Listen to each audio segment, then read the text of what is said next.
Guys BTech books అనేవి చాలా మందికి అయితే చాలా తొందరగా దొరకవు. సో ఎగ్జామ్స్ అయిపోయిన తర్వాత అండ్ సెమిస్టర్ లాస్ట్ మూమెంట్లా లేదా ఎగ్జామ్స్ ఇంకొక 10 రోజులు ఉన్నప్పుడు ఆ టైంలో బుక్స్ అయితే దొరుకుతుంటాయి. అండ్ ఇక్కడ నేను ప్రొవైడ్ చేసిన నెంబర్కి మీరు కానీ వాట్సాప్ చేస్తే జస్ట్ 70 రూపీస్కి, యాక్చువల్గా వీళ్ళు 100 రూపీస్ అమ్ముతారు, కానీ మీరు ఆ వాట్సాప్ నెంబర్కి మన కోడ్ మధు05 అని కోడ్ వదిలితే, సో అంటే మెసేజ్ చేస్తే వాళ్ళైతే 70 రూపీస్కి మీకు బుక్స్ అయితే ఇచ్చేస్తారు. అండ్ దీంట్లో ఉన్న స్పెషాలిటీ ఏంటంటే వీళ్ళ కాడ సో మీరు ఆథర్ నేమ్, ఏ ఆథర్ నేమ్ అడిగితే ఆ ఆథర్ నేమ్ మీద అయితే మీకు బుక్ ఇచ్చేస్తారు. సో మీకు డిఫరెంట్ ఆథర్ ఇస్తారని ప్రాబ్లం కూడా లేదనమాట. సో గైస్ ఇప్పుడు మన టాపిక్లోకి వెళ్దాం. హాయ్ గైస్, నేను మీ మళ్ళీ welcome back to student tech classes. Guys మన ఈ వీడియోలో అస్సలు మొబైల్ ఫోన్ అనేది పోతే అది మళ్ళీ దొరుకుతుందా? సో 2020లో ఇంత టెక్నాలజీ ఉంది అండ్ మనం సెల్ ఫోన్ లో చాలా ప్రయోగాలు చేస్తున్నాం. అండ్ ఇలాంటి టైంలో అసలు మొబైల్ పోతే ఫైన్ చేయలేస్తామా అంటే మనం ఈ వీడియోలో మాట్లాడుకుందాం. అండ్ ఈ వీడియోలో మనం వెళ్లే ముందు మన ఛానల్ ఎవరైనా లైక్ చేయకుండా, షేర్ చేయకుండా, సబ్స్క్రైబ్ చేయకుండా అవైతే చేయండి. సో భయ్యా మేము వీడియోస్ చెప్పడానికి అయితే చాలా కష్టపడుతున్నాం ఇలా సెటప్ వేసుకొని. సో ఇంతగా కష్టపడాలి కాబట్టి దయచేసి మీరు సబ్స్క్రైబ్ చేసి మాకు కొద్దిగా సపోర్ట్ ఇస్తారని కోరుకుంటున్నాం. అండ్ ఇప్పుడైతే మన టాపిక్ లోకి వెళ్దాం.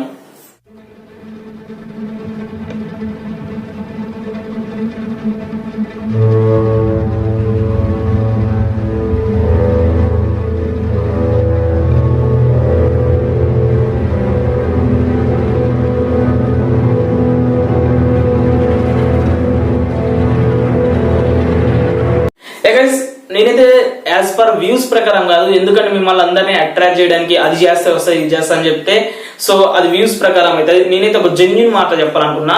ఈ 2020 అయినా మనకడ ఎంత టెక్నాలజీ ఉన్నా సో ఇన్ కేస్ మన మొబైల్ లాస్ అయితే దాంట్లో 50% చాయిస్ దొరికే చాయిస్ ని బై యూజింగ్ మన మొబైల్ టెక్నాలజీతోని. అండ్ ఇంకొక 50% చాయిస్ అయితే లేదు. ఇది ఎంత పాసిబిలిటీ ఉందో అంతే పాసిబిలిటీ కూడా లేదన్నమాట.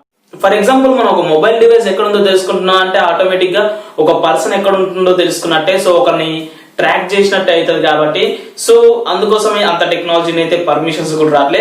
సో 50% ఎలా తెలుసుకోవచ్చు ఇన్ కేస్ మన మొబైల్ పోతే అనేది మనం ఇప్పుడు టాపిక్ లో డిస్కస్ చేద్దాం. అండ్ ఫస్ట్ వన్ వచ్చేసి అయితే ఫైండ్ మై డివైస్. ఈ ఫైండ్ మై డివైస్, సో ఈ ఫైండ్ మై డివైస్ ద్వారా ఎలా అంటే ఇన్ కేస్ మీ మొబైల్ కానీ లాస్ట్ అయ్యేటప్పుడు డేటా ఆన్ చేసి ఉండి అండ్ జీపీఎస్ ఆన్ చేసి ఉంటే భయ్యా నేను చెప్తున్నా మీ అంత అదృష్టవంతులు అయితే ఎవ్వరు లేరు భూమి మీద. ఎందుకంటే గాయస్ సో ఇక్కడ వచ్చేసరికి మీ మొబైల్ లాస్ట్ అయినప్పుడు వాళ్ళు ఎప్పుడైతే దొంగతనం చేసిన వాళ్ళు లేదా ఇన్ కేస్ మీ మొబైల్ దొరుకుతుంది చూడండి, వాళ్ళు ఆన్ చేయగానే మీ డేటా అండ్ మీ జీపీఎస్ ఉండి మీ మెయిల్ ఉంటుంది కదా లాస్ట్ టైం ఎక్కడ సైన్ ఇన్ అయింది అనేది ఆ ఫైండ్ మై డివైస్ లకి లోడ్ అయిపోతుంది అనమాట. సో దానివల్ల మీకేమైతుందంటే ఆ చుట్టుపక్కల ఏరియానే ఆ డివైస్ అనేది ఉందనేది మీకు అర్థమైపోతుంది.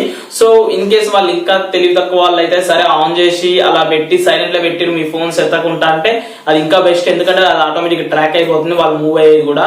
సో గైస్ ఇదైతే ఒక బెనిఫిట్ అనమాట. సో ఫైండ్ మై డివైస్ అయితే ఇక్కడ మీకు సైడ్ స్క్రీన్ షాట్ కనపడుతున్నారా, సో దాన్ని యూజ్ చేసుకుని అయితే ఫైండ్ మై డివైస్ ద్వారా అయితే సో మీరైతే ఫైండ్ చేయొచ్చు. ఇంకొకటి ఏంటంటే IMEI నెంబర్స్ ద్వారా, సో అది వచ్చేసి అయితే నో యువర్ డివైస్ అని ఉంటుంది KYM అని. సో ఈ యాప్ అయితే మీరు ప్లే స్టోర్ లో ఉంటుంది, దాన్ని యూజ్ చేసుకుని కూడా మీరైతే ఫైండ్ చేయొచ్చు అనమాట.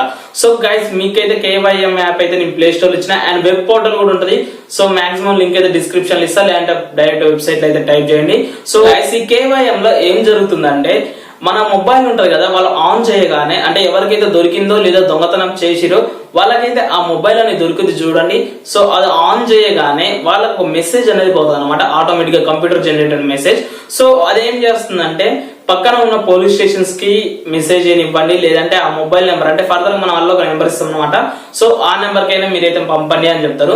సో ఇన్ కేస్ వాళ్ళు పంపకుండా మనం ఎలాంటి యాక్షన్స్ అయినా తీసుకోవచ్చు. సో గైస్ అలా వాళ్ళకైతే ఇన్ఫర్మేషన్ అయితే చేంజ్ అవుతుంది అండ్ వాళ్ళు ఇన్ కేస్ మనకు ఆ IMEI నెంబర్ ఉంటుంది కదా అండ్ ఆ మ్యాప్ కూడా ట్రాక్ అవుతుంది అనమాట. సో ఈ KYM ప్రాసెస్ ద్వారా అండ్ ప్లస్ ఈ ఫైండ్ మై డివైస్ అయితే మాక్సిమం యూజ్ అవుతుంది. KYM అయితే నేను వాళ్ళే కానీ ఫైండ్ మై డివైస్ అయితే లాస్ట్ టైం నా మొబైల్ అయినప్పుడు నేను సెర్చ్ చేసినప్పుడు సో నా ఎగ్జామ్ హాల్ కార్డ్ మొబైల్ అయింది, అక్కనే అయితే లాస్ట్ టైం చూపించింది. సో బ్యాడ్ లక్ ఏంటంటే అక్కనే నా సిమ్స్ కూడా తీసేసారు అనుకుంటా. ఆ తర్వాత మొబైల్ అయితే దొరకలేదు నిజం చెప్పాలంటే, కాకుంటే ఆ లొకేషన్ అయితే చూపించింది. సో లాస్ట్ టైం నేను ఎక్కడైతే యూజ్ చేసినా ఆ లొకేషన్ అయితే చూపించింది. ఆ తర్వాత వాళ్ళు ఓపెన్ చేయడానికి నేను GPS ఆఫ్ లో పెట్టిన. సో భయ్య అందుకే మొబైల్ లో GPS అయితే ఆన్ చేసి పెట్టాలి, అంటే ప్రతి టైం ఆన్ చేసి పెట్టండి అని చెప్పను, ఎందుకంటే ఇంట్లో అయితే అవసరం లేదు. మీరు ఎక్కడికైనా ఇలా బయట తిరుగుతారు చూడండి, అప్పుడైతే GPS అయితే ఆన్ చేసి ఉంచండి, ఎందుకైనా మంచిది ఇలాంటి జరిగినప్పుడు అయితే. సో ఈ దొరికే చాయిసెస్ ఉంటాయి. ఈవెన్ రేపట్ల నాకు తెలిసినంత వరకు అయితే సో ఎవరు కూడా డేటా అయితే ఆఫ్ చేసి ఉంచట్లే. సో దాంతో పాటు జస్ట్ మీరు GPS నోటిఫికేషన్స్ ఒకటి ఆన్ చేయండి, దాని వల్ల మీకైతే చాలా ఫేవర్ జరిగే చాయిసెస్ అయితే ఉన్నాయి. సో గైస్ మీకు ఈ వీడియో నచ్చితే లైక్ చేయండి, షేర్ చేయండి, సబ్స్క్రైబ్ చేయండి. By by, signing off, love you all.